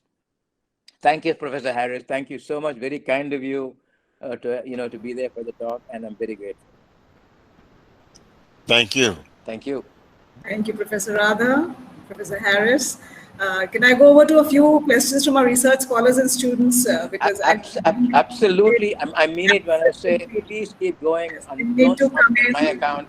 I'm happy to be here for as long. They need to come in, absolutely. Yes, sir. Thank you. So there is one from Sakshi Kaushik, and she wants to know, how can we understand the human-animal relationship in education? Oh, gosh. I don't know what she means by in education, but I'm sure you probably would be able to. Yes, Sakshi ji, I mean, do you want to say more about, is that the kind of work that you do? Or, I mean, if you want to say a little more? Yes, I think Sakshi, you can further elaborate the question in the chat box a little later. I think in relation to what you are studying as part of your PhD, maybe in that vein. While she does that, sir, let me go over to Harshita Khatri. And she asks, if policy making doesn't completely address the issues such as Black Lives Matter, then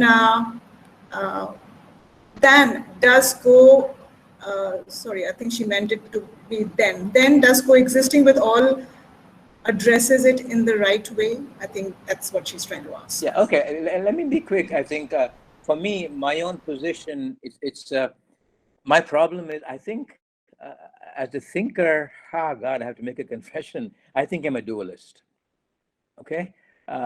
Maybe Madhva, on the one hand, the agony, to be part of the bigger, but then how do you lose, who you are? So even if you say you're the human animal, Agamben would say the distinction between the human and the animal runs through the human, but not through the animal. So the real question for me is, how do I dissolve, whatever this human is? If I say dissolve it through thinking, it still is an act of thinking.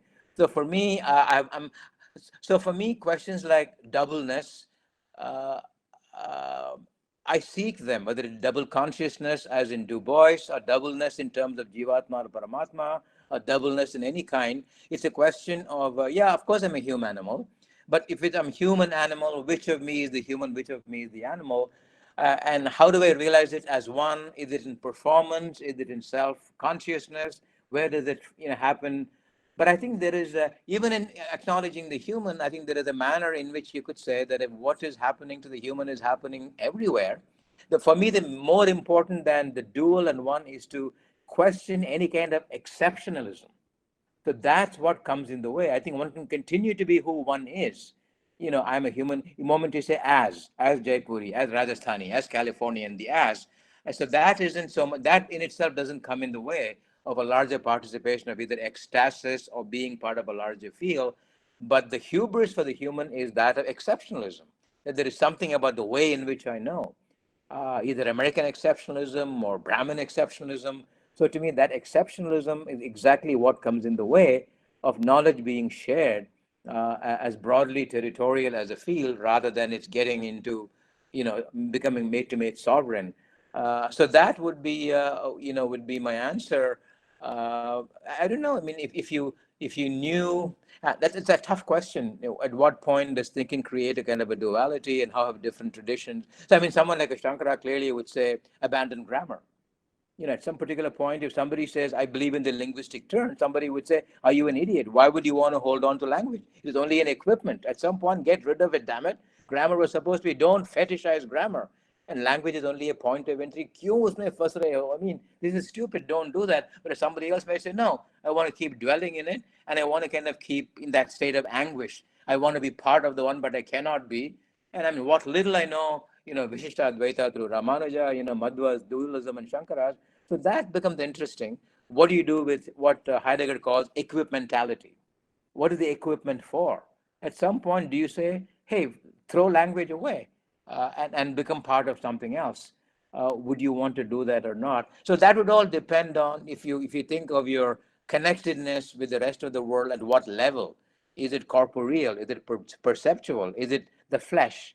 Or is it at on certain levels? So I certainly don't have the erudition to get into that. So those would be, but clearly animal studies, what little I know, all of these studies are complicating the human, or at least telling you there is nothing special about the human. What is happening to you is happening to all kinds of things, even the thing called language that is not that great. No, just that in itself does enough to cure you of exceptionalism. And once exceptionalism is gone, I think you become a different kind of participant. You become a better listener. You're prepared to be more vulnerable. You're prepared to kind of concede more. After that, if it's 2 or 3 or 4, why 2? Why not plural? Why not beyond the binary into forms of plurality and heterogeneity, which are not in any way, let's say, categorized or gate kept with the notion of just the binary. Right, sir. I'm sure it answers her question as well. This one's by Ishita, sir. She says, as far as I understood your talk, sir, you mentioned that a critic has highlighted that it becomes difficult to write fiction on any body or any body of work in times of crisis. But we do have many writers who have written about crisis to reflect upon the society and people's opinions. So your views on this? Yeah, thank you. Thank you for that, Ishitaji. Yeah, it depends, the scale of the crisis. They've always been crisis, the crisis of the family, of the nation state, or of a group, etc. But I think this particular crisis, and I'm in particular referring to Amitav Ghosh's, he's such a great writer. I can't even believe he wrote the IBIS trilogy. But in Great Derangement, the challenge he is asking is, even basic things for fiction writers like time, temporality, plot, narrative, who is it about? If you want to write about things of that, we say it's a calamity genre. So I think we do. So the real question is, are we writing about the crisis in what modality? As witnesses, as having been there, are we resolving it? It becomes a question of perspective, point of view, description, participation. So clearly one continues writing, but I think it kind of makes you think more about, in what role are you? And of course, typically what we do that, we break the crisis down into, then it becomes easier. Crisis as it pertains to the nation state, crisis as it pertains to a certain family, and then it becomes more manageable, or to a certain kind of life within the crisis. But again, it depends on the scale, and I think the crisis can operate on multiple scales: the human scale, beyond the human, the local, the regional. But my more important thing is when you respond to a crisis, to make sure that the response is goes beyond the mere behavioral, just beyond adjustments, but really to kind of get at issues which you tend not to be able to see, which you might want to call either paradigmatic or systemic, rather than. So that's a huge question for like what do the genre do? The moment you say genre, it's like saying, when once you compare a metaphor, you're stuck with the metaphor. Shall I compare thee to a summer's day? And the beloved said, don't compare me to a summer's day. You're finished. Oh my God, I have to compare you to a summer's day. Please give me my summer's day. If my summer's day is not there, I can't even love you anymore. I need my metaphor. I need my metaphor. And she says, no, chhod de yaar. Zarurati nahi hai. What summer's day? Can you love me without the summer's day? You're stuck. So that is the way in which it seems to me a genre makes certain things almost inevitable. ये होना है, ये एकदम अनिवार्य है. What if it didn't? That's what Virginia Woolf did. We don't need a plot. Let's sort of do something else. So that's where it seems to me the genre kind of begins by a certain act of clarification, clears the field, and then you confer on it a certain intelligibility. Once that happens, the genre takes over, and after that, it becomes automatic. So it seems to me that's where a crisis, I think that to me is the challenge. People often say, I want to like, people always do that in the second person. I want to imagine that I'm a dog. I want to write like a tree.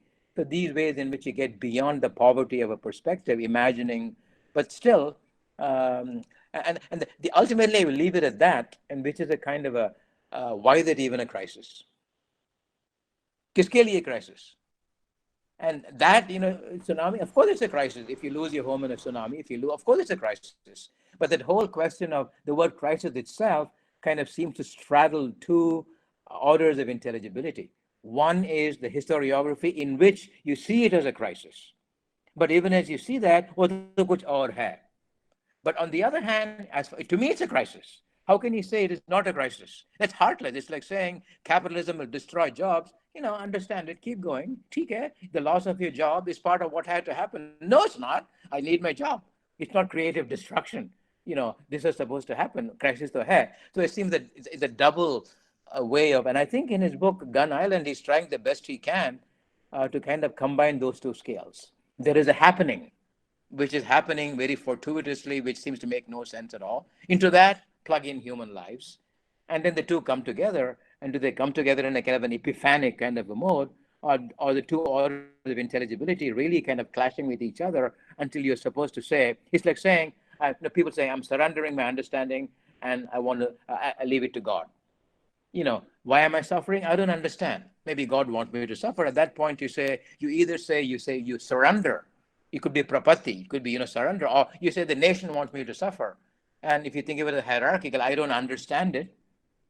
Job asking, why am I suffering? I don't understand, but there must be a deeper meaning. Or you say, no, there are the different orders of intelligibility. On the one hand, it is a crisis to me, but it has another meaning which really doesn't even care. Kiske liye crisis? So that's where it seems to me the intrusion of, almost like the noumenon and the phenomenon, the thing in itself and thing for itself, for whom versus whatever that is about which we human beings really have nothing to say. So I think the point at which you end this answer is something that makes me go to Harshita Bhattia's comment, who says that a talk is good when it gives you the existential crisis regarding the calibration of identity and labels. So that's, I think, her way of complimenting your talk.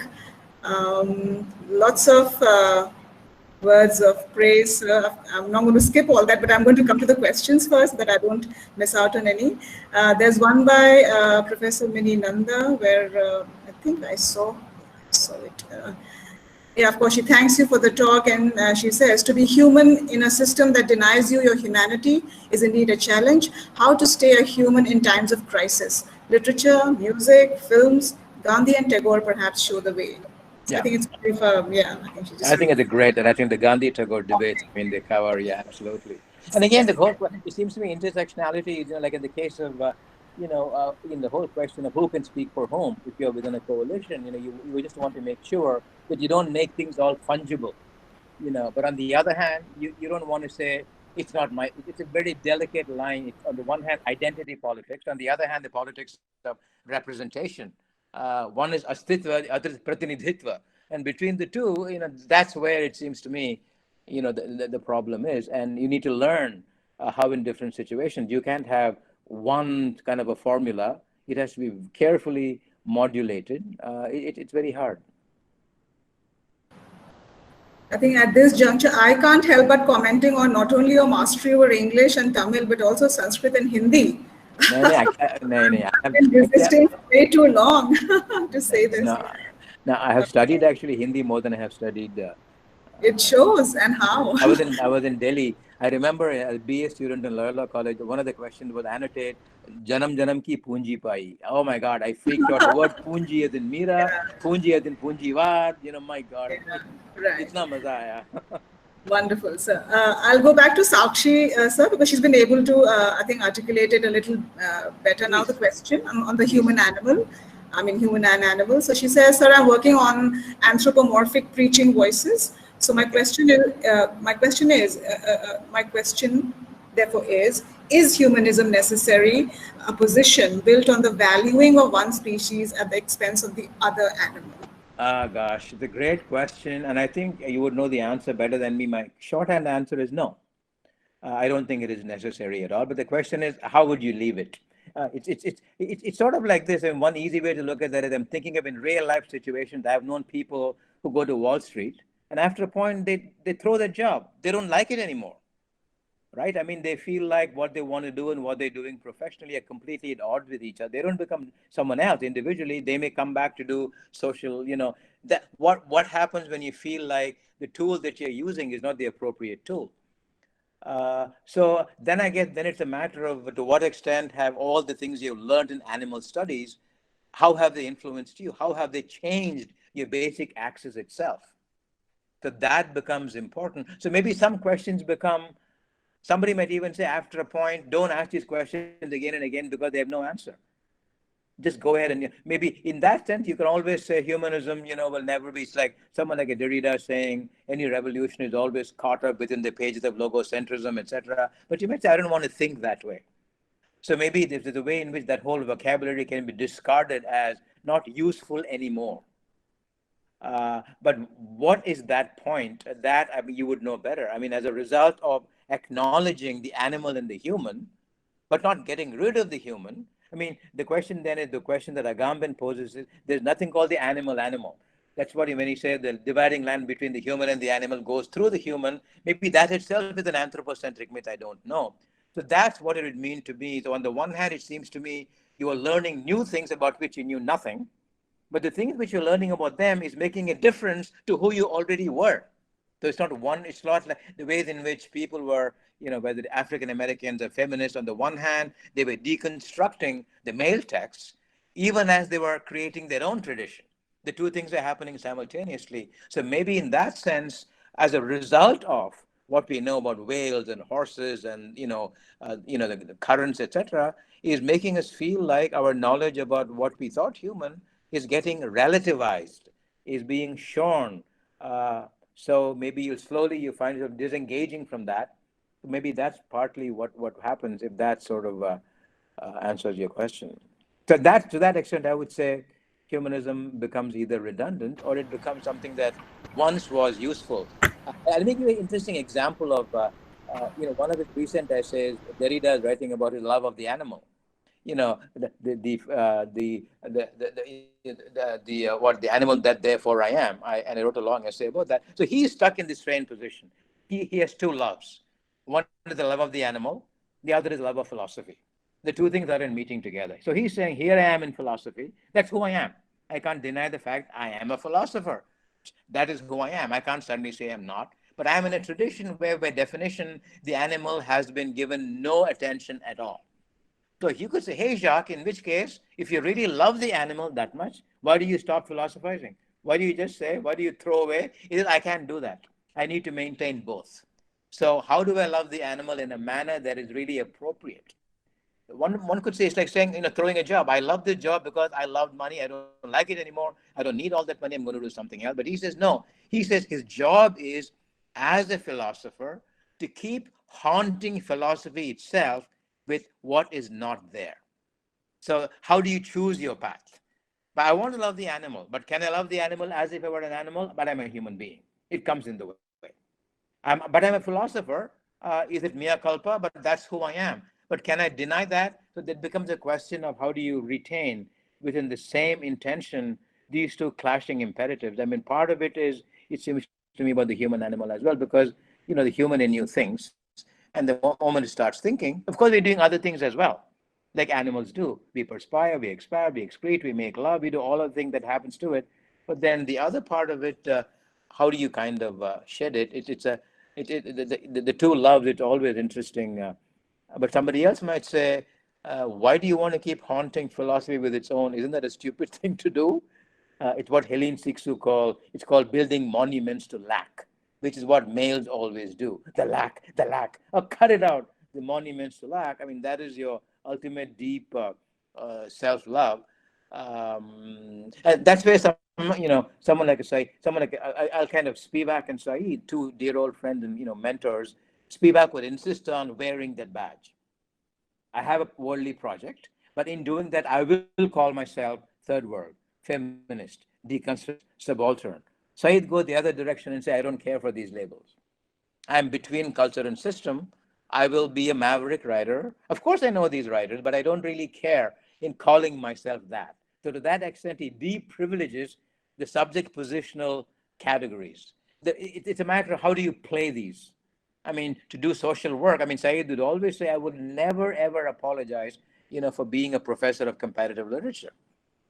That and being a Palestinian activist are in a continuum. I don't have to kind of suddenly give up this job. Wherever you are, you can be worldly. So that would be the other way to say, as a philosopher, what do I think of an animal? As a biologist, what do I think of an animal? So there is always a tension between thinking and thinking as. That's where the word as comes in, and everything gets uglified. Oh God, thinking as an English teacher, thinking as, oh my God, can I just not think and not have the as at all? But how do you use the as, but at the same time, how do you vacate it of its sovereignty, not its expertise? So that would be, I'm just rambling now. But it also, I think Sakshi has enough food for thought, and she probably has far more insights than she could have hoped for. Yeah. I wish I were listening to more than me talking. No. So the whole idea was to sort of listen in and ask, clarify. I'll just take maybe one final, sir, and then there's one longish comment which I need to take because I will let you know why when I do that. And before you say that, can I make a request of all the people that please feel free to share my email with them? And sure. Please do request them if they feel like to get in touch with me. Email Certainly, sir. Thank you very much. I'd be extremely grateful to keep the conversation going. And I would absolutely welcome it and be very grateful. That'll be great, sir, because some people could not join in because I think there was, it filled up fast. I think within 5 minutes, all 100 were in, and some couldn't. In fact, let me also take this moment to warmly welcome Professor Sarojini Hoon, Professor Sudha Rai, Professor Reema Huja, Professor Santosh Gupta, my teachers, Jain sir's colleagues and friends. It means so much that they've been trying persistently since 10 a.m. to join in. Some of them joined in as late as, I think, 10:30, 40, but that's because they couldn't, not that they, didn't want to. It was just, I think, more technical than anything else. So a very warm welcome to them. And I go over to the final question, sir. It's Kumkum again, because I wanted to keep this for the last since she'd already had a turn.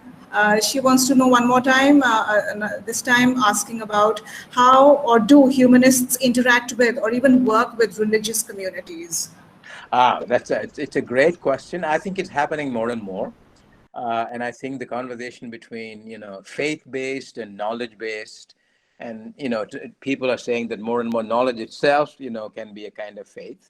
And I think in particular, climate change and the Anthropocene are raising issues of, religiosity, religion, spirituality, metaphysics, the thing that reason quite does not know.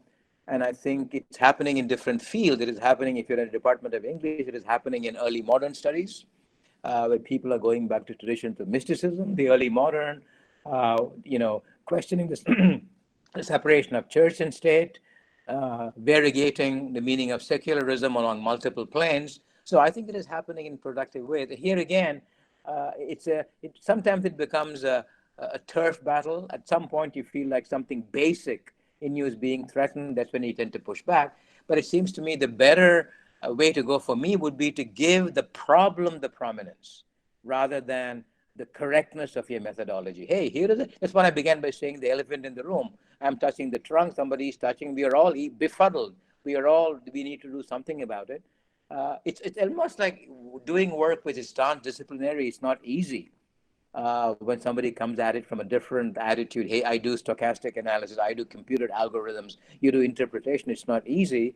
But if the problem can be given priority rather than the need to say my methodology somehow is more appropriate, to answer that question, those conversations are happening in the context of feminist studies, ecology studies, religion versus spirituality, which is not denominationally religious, but in particular, the conversation between faith, belief on the one hand, and knowledge and reason on the other, it's certainly, the pace is quickening. And I think it's often happening in ways which are mutually beneficial rather than in blindly antagonistic manner. You said there was another long comment? Right, absolutely. So I think Kumkum has finally, hopefully, got her answers. Now, this one comes from Shefali Martin, sir. Shefali is a special guest for us, sir. All through her 2 years of postgraduate study with us in our department here at the university, Professor N.K. Jain was her local guardian, a family friend, a friend of her parents, and they go back a long, they really go back long. So I think it will be only fitting in terms of what Shefali has to say about today's talk and the way she looks at the larger picture with you connecting with Jain, sir. So Shefali, this one's for you, and I have the pleasure to read it out to Professor Radha. So your talk has been absolutely brilliant. We're all fortunate to have shared this space with you in memory of the great intellectual that our Jain sir was. It's a different high to hear an intellectual of your caliber share his thoughts in a space that celebrates the memory of another great intellectual. Your talk has been such a fitting tribute to him. Thank you, sir. I'm moved beyond words listening to your amazing thoughts. Thank you. I can see you, Shefali. Thank you. Thank you so much, sir. Thank you so much. It was such a privilege to listen to you. And I have some of my students here too. Some of the questions you've appreciated are from them. And I'm really very moved. And on behalf of Sir Jain's family, I belong to both families, IIS and Sir Jain. So I really, really would like to take this opportunity to thank you. And I feel blessed, sir. Thank you. Like I do too. Thank you with equal affection. And I'm equally moved.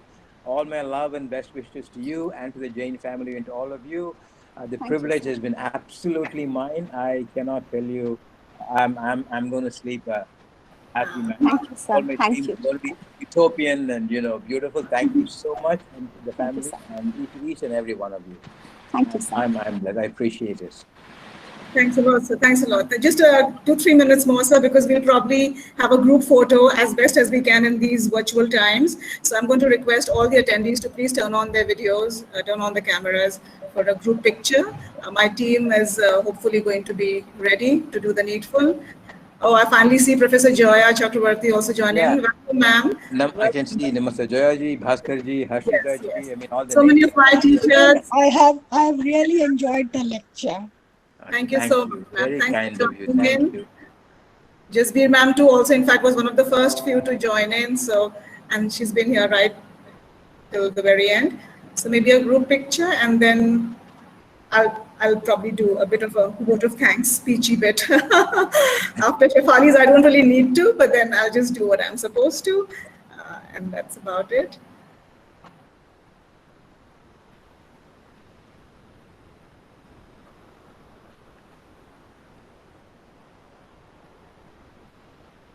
Babita, please cue us once you've taken the picture. We'll keep sitting here for the next 30 minutes and deprive Professor Radha.